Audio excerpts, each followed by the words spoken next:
Hello प्यारे बच्चों, आज की हिंदी कक्षा में आप सभी का बहुत बहुत स्वागत है। आज हम करने वाले हैं हमारी हिंदी कक्षा में आपकी हिंदी पाठ्य पुस्तक आगाज़ का प्रथम पाठ, जिसका नाम है हे जगत के सृजनहार प्रभु। इस कविता के कवि हैं श्री राम नरेश त्रिपाठी जी। इनके कविता लिखने का मुख्य उद्देश्य है बच्चों में ईश्वर के प्रति निष्ठा और विश्वास उत्पन्न करना, यानी कि आप सभी में ये दोनों भावनाएं पैदा करना। दूसरा है सुबह उठकर प्रार्थना करने की प्रेरणा देना, क्योंकि जब हम स्कूल में आते हैं सबसे पहले हमारा कार्य यही होता है कि हम भगवान से प्रार्थना करें कि वो हमारे अंदर अच्छे गुणों का संचार करें। तो चलिए शुरू करते हैं हम हमारी कविता, जो इस प्रकार है। जब बहुत सुबह चिड़ियाँ उठकर कुछ गीत खुशी के गाती हैं, कलियाँ दरवाजे खोल खोल जब झुरमुट से मुस्काती हैं। इस पद में कवि क्या कहना चाहता है? जब प्रातःकाल का समय हो जाता है उस समय चिड़ियाँ उठकर चहचहाना शुरू कर देती हैं, और वो इस प्रकार चहचहाती हैं मानो वो सुबह होने की खुशी मना रही हों, उसकी सुबह होने की खुशी के लिए गीत गा रही हों। और उसी समय कलियाँ अपने पंखुड़ियों रूपी दरवाज़ों को खोल खोल कर झुरमुट, यहाँ झुरमुट शब्द का अर्थ है घनी झाड़ियाँ, वहाँ से खिलकर मुस्कुराना शुरू कर देती हैं। आगे हम देखते हैं।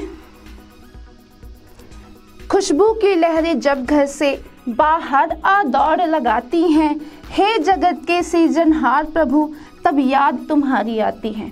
जब कलियां फूल बन जाती हैं तो क्या होता है? उनकी खुशबू लहरों के रूप में बाहर आकर दौड़ लगाने लगती है। वो कैसे? जब हवा चलती है, हवा की वजह से उन फूलों की खुशबू चारों दिशाओं में फैलने लग जाती है।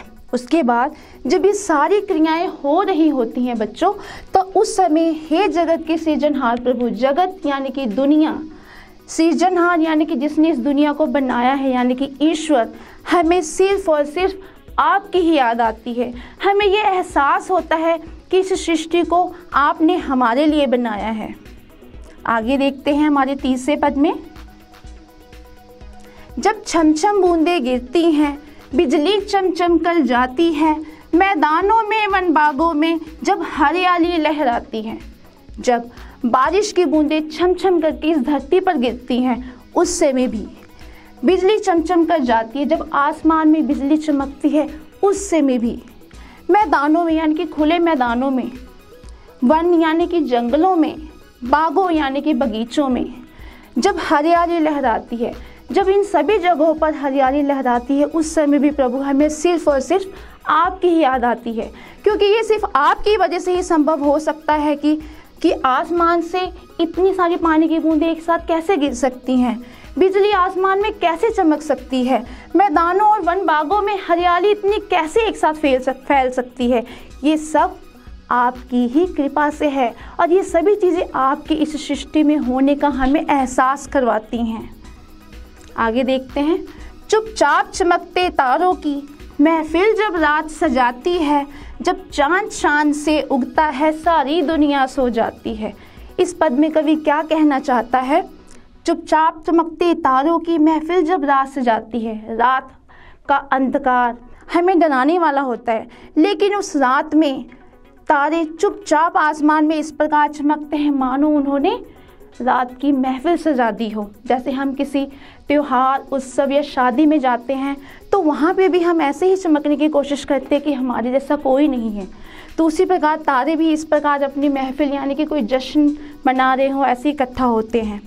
जब चांद शान से उगता है, और उसी समय जब चांद शान से उगता है मानो वो ये कह रहा हो कि इस आसमान में मेरे जैसा और कोई है ही नहीं, उस समय सारी दुनिया निश्चिंत होकर सो रही होती है। हे प्रभु, उस समय भी हमें सिर्फ आपकी ही याद आती है, क्योंकि इस सृष्टि में ये सब कुछ आपकी ही कृपा से हो रहा है। तो चलिए हम अगले पद में हम चलते हैं। जब ठंडी ठंडी हवा कहीं से मस्ती ढोकर लाती है, हे जगत के सृजनहार प्रभु तब याद तुम्हारी आती है। जब प्रातःकाल के समय ठंडी ठंडी हवा अपने साथ, यहाँ पर मस्ती का अर्थ है मज़ा, ढोकर का अर्थ है जब वो अपने साथ उठाकर, क्योंकि जब भी हमें ठंडी ठंडी हवा का एहसास होता है हमारे शरीर में कंपन सी पैदा होती है, यानी कि हमें एक मज़े का एहसास होता है। उस समय भी हे प्रभु, हे जगत का सृजन करने वाले सृजनहार प्रभु, हमें सिर्फ और सिर्फ आपकी ही याद आती है कि सभी कुछ आपके ही द्वारा हो रहा है, आपकी कृपा से ही हो रहा है। और इन सब चीज़ों के लिए हम आपका धन्यवाद करते हैं कि आपने हमें ये चीज़ें दी। हो सकता है अगर ये चीज़ें ना होती, ये क्रियाएं सृष्टि में ना होती, तो मानव का जीवन संभव ना हो पाता। तो हमें आपको हमेशा याद रखना चाहिए। तो बच्चों, इस कविता के माध्यम से मैं यही बताना चाहती हूँ कि ईश्वर ने जो भी हमें इस सृष्टि में जो भी कुछ चीज़ें हमें दी हैं, जो भी ये क्रियाएं हो रही हैं, उसके पीछे सिर्फ उसी का एक हाथ है और हमें उसकी हर दी हुई चीज़ के लिए उसका धन्यवाद करना चाहिए और उसे कभी भी नहीं भूलना चाहिए। और सबसे पहले सुबह उठकर हमें उस ईश्वर को ही याद करना चाहिए और उससे अच्छे गुणों की ही कामना करनी चाहिए। मुझे आशा है कि आपको ये विषय समझ में आ गया होगा। धन्यवाद।